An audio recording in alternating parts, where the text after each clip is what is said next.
আজও আপনি খেয়াল করেন না যে মাত্র 2-3টে লোকের জব্দ করতে যে গোটা গোষ্ঠী হিমশিম খেয়ে যাচ্ছে।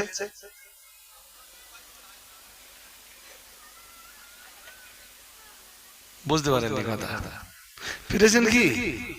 কড়া মুখ জব্দ করতে যে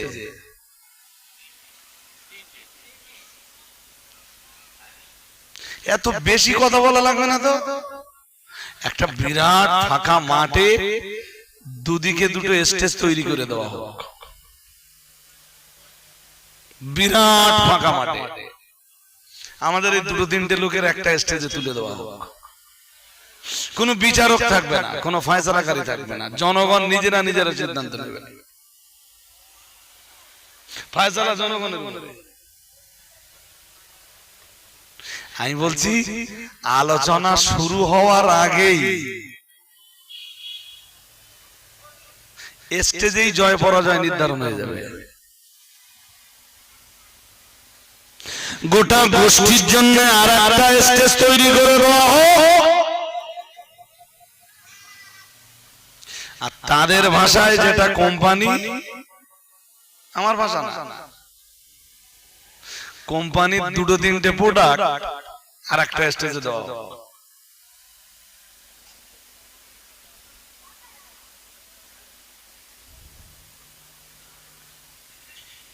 গোটা গোষ্ঠীটাই যেন জ্বলছে সব সময়।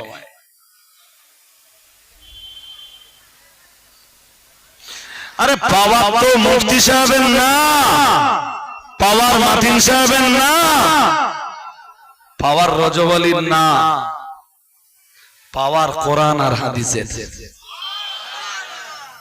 পাওয়ার কিসের? জোর করে বলে না।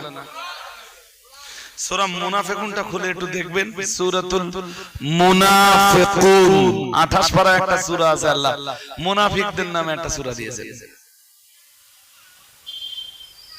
ওতে একটা আয়াত আছে, ওয়ালিল্লাহিল ইজ্জাতু ওয়া লিরাসূলিহি ওয়া লিল মুমিনিন।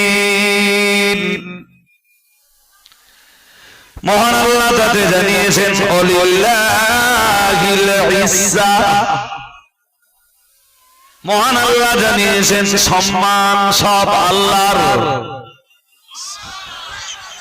আর একটু মন খুলে বলেন সম্মান কার?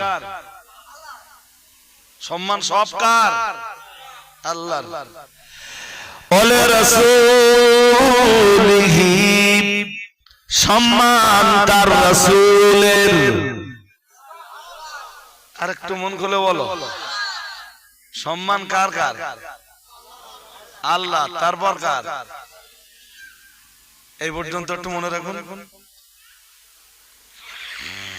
28 পারায় আরো একটা আয়াত আছে। আমি সব যদি গুছিয়ে গুছিয়ে আপনাদের বলতে যাই আরো বেশি সময় যাবে। যদি কেউ জিজ্ঞেস করে নেন হুজুর কোথায় আছে, আমি তাও বলে দেব। ইয়ারফাইল্লাহুল লাযীনা আমানু মিনকুম, ইয়ারফাইল্লাহুল লাযীনা আমানু মিনকুম। মহান আল্লাহ জানিয়েছেন আল্লাহ মর্যাদার উঁচু আসন দান করেছেন। জায়গা হচ্ছে না নাকি? একদম ভিতরে আওয়াজ দিলে তো হবে না ভাই। আমি 2-1 জনের আওয়াজ পাচ্ছি, আর মেয়েদের আওয়াজ এখনো বন্ধ হয়নি। এখানে মেয়েরা তো আমার কথা বুঝবে না তো, এরা বাদামের খোলা বুঝবে। আমি এই কোরআন হাদিসের যে মেসেজ গুলো দিব না, এগুলো এরা সহজে তো বুঝবার চেষ্টা করবে না। আসলে কোরআনের নসিহত, কোরআনের উপদেশ যারা গ্রহণ করার মতো মন না তৈরি করে, কোরআন বোঝা তাদের জন্য খুব কঠিন। আওয়াজ দিলে হবে না ভাই, আওয়াজ দিলে একদম না। এখন যদি মেয়েরা চেল্লা চেল্লু করে, আমি আওয়াজ বন্ধ করবো।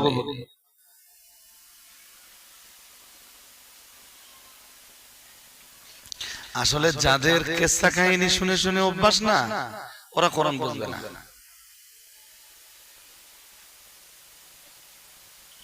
বাদামের খোলায় যারা অভ্যস্ত, ওরা কোরআনের কি বুঝবে?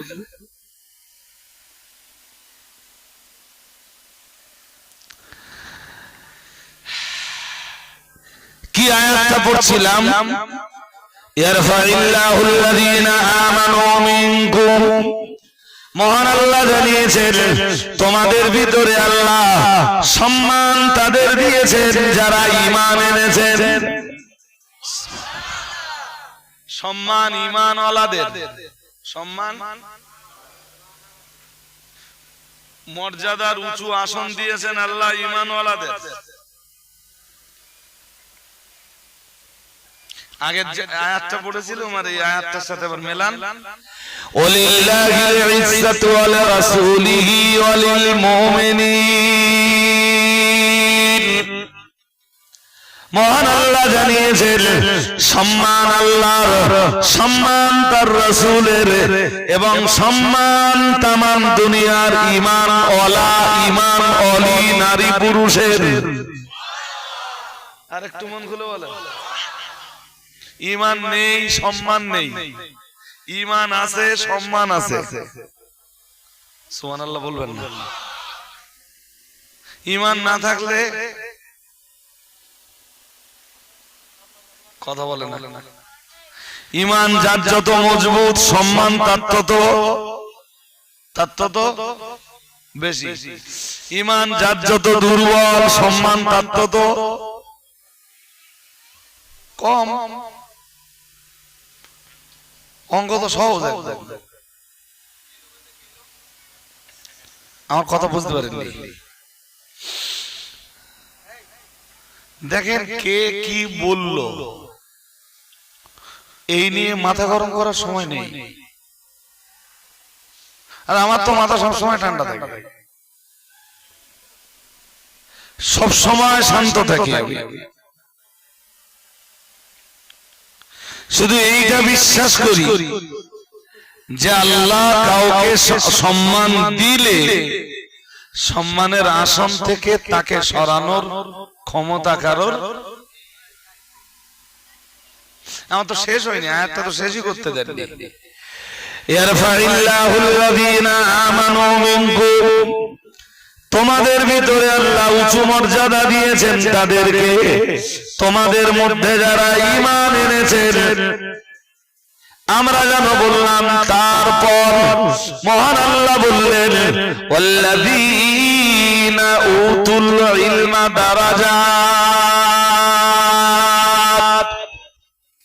আবার ঈমানওয়ালাদের ভিতরে এলেম যাদেরকে দেওয়া হয়েছে, সম্মানের সুউচ্চ দরজাতে তাদেরকে পৌঁছে দেওয়া হয়েছে। আর একটু মন খুলে বলেন। তাহলে এমনি সম্মান ঈমানদারদের, সম্মান আল্লাহর, সম্মান তার রাসূলের, সম্মান ঈমানদারদের।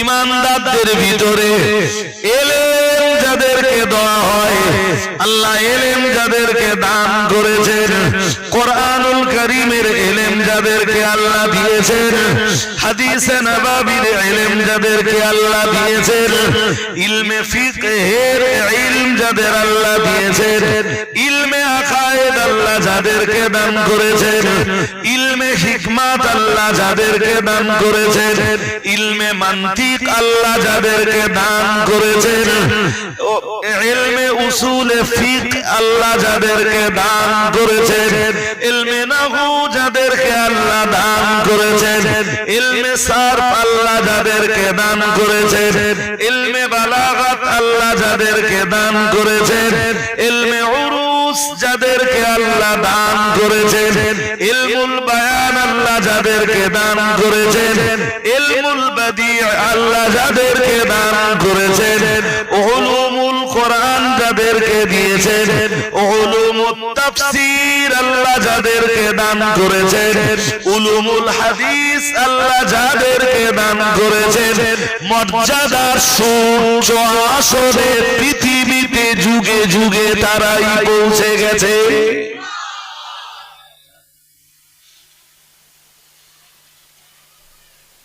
কোরআন বলছে, বক্তব্য আমার না। যদি আপনি দেখতে চান যে কোরআনের কোথায় আছে, আমি দেখিয়ে দেব। যদি আরবি না পড়তে পারেন বাংলা দেখাবো, আমার কাছে বাংলা ভাষা আছে। আয়াতটা দেখিয়ে এলেম যার, আমল যার, সম্মান তার। সুবহানাল্লাহ বলো। এলেম যার, আমল যার, সম্মান সে কোন বংশের, কোন গোত্রের। এমনি তো সম্মান, ইজ্জত, সম্ভ্রম এটা গোত্রের উপরে নির্ভরশীল নয়, রাসূল ওটা বলেই দিয়েছেন। নবীজি এক হাদিসে বলেছেন ওয়ালা নাসাবাকাল ইলমি। এর মানে জানেন? জানেন না, হয়তো শুনেছেন, বাট বাংলাটা হয় মনে রাখতে পারেননি, অথবা আমি তো বাংলাটা এখনো বলিনি। এবার বাংলাটা বলি। নবীজি বললেন বংশ নয়, হাদিসে যেমন আছে সেরকম বলছি, বলো। আল্লাহ পাকের নবী বললেন ওয়ালা নাসাবাকাল ইলমি, বংশ নয়, ইলম যেমন। তার মানে ইলমের যে মর্যাদা আছে বংশের সেই মর্যাদা। ইলমের কারণে মানুষ যে স্তরে পৌঁছে যেতে পারে, বংশের কারণে মানুষ সেই স্তরে পৌঁছে যেতে, জোরে বলেন, পারে না, পারে না, পারে না। তাই নবী এক কথায় বললেন ওয়ালা নাসাবাকাল ইলম। নবীজি বলেছেন ইলম বংশ নয়, কাল ইলম, ইলমের মতো। ইলমের কারণে মানুষ মর্যাদার সুউচ্চ শিখরে পৌঁছে যেতে পারে, বংশের কারণে মানুষ সেখানে পৌঁছাতে পারে।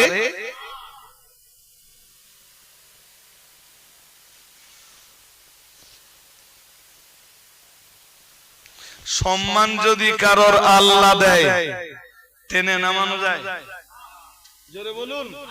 আচ্ছা, ও কথাটা পরে বলছি, একটা দুটো উদাহরণ নেন এবার, একটা দুটো উদাহরণ ছোট ছোট করে।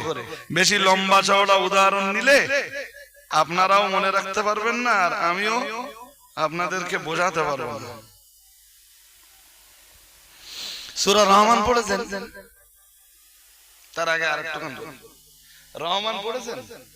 হ্যাঁ না কিছু বলেন। অনেকে কোরআন পড়তে পারেন না, তো আমার জিজ্ঞেস করে লাভ কি? মাদিন সাহেব তো ইয়োজি করছিলেন সূরা রহমান। বেশি না, শুধু শুরুটা একটু পড়ে দেখবেন। আর শ্রোতা হিসাবে যারা বসছেন অনেকেই শুরুর অংশগুলো জানেন, কোরআন নাই বা পড়তে পারে। তবে আমার রিকোয়েস্ট, আপনি আল্লাহর রাস্তে একটু কোরআনটা পড়া শিখে যান। আপনি ট্রাই করলে খুব তাড়াতাড়ি আল্লাহর কোরআন পড়া শিখে যাবেন, খুব বেশি দিন যাবে না। সূরা রহমানের শুরুতে কি আছে একটু বুঝবার চেষ্টা করেছেন কখনো? আমি একটা কথা স্মরণ করাচ্ছি। আমি যখন বুখারীতে পড়ি, তা আমার তো বুখারী পড়া কোনো খারিজি মাদ্রাসাতে না, আলিয়া ইউনিভার্সিটিতে। খুব বেশি দিন ক্লাস করার সুযোগও আমি পাইনি, সত্যি কথা যেটা। আমার ভিতরে যেটা আছে সেটা বলতে লজ্জা নেই তো।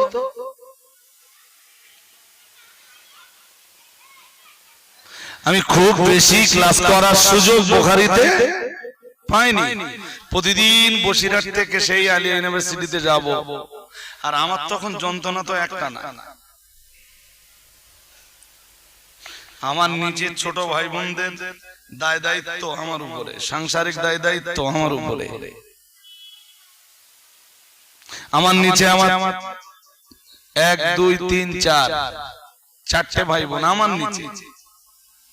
তাদের দেখভাল, তাদের পড়াশোনা, তাদের খরচ খরচা জোগানো, সবকিছুর ভিতর দিয়ে আমি না খুব বেশি ক্লাস বুখারীতে করতে পারিনি। তবু ইমাম বুখারী রাহিমাহুল্লাহু তাআলা আনহুকে নিয়ে আমার যেটুকু গবেষণা, আমার যেটুকু পড়াশোনা, ইমাম বুখারীর লাইফ হিস্ট্রি আপনারা কম বেশি জানেন। তবে বসিরহাট পীর সাহেব কেবলা ইমাম বুখারীর লাইফ হিস্ট্রি যা লিখেছেন ওনার ওই কোন এক কিতাবে, কোন এক কিতাবে ইমাম বুখারীর যে লাইফ হিস্ট্রি লিখেছেন সে তো অনেক লম্বা। আমি সেই লম্বা কথা আজ আপনাদের শোনাতেও বসিনি, শুধু একটা কথা বলবো। ইমাম বুখারীর আসল নাম মুহাম্মদ।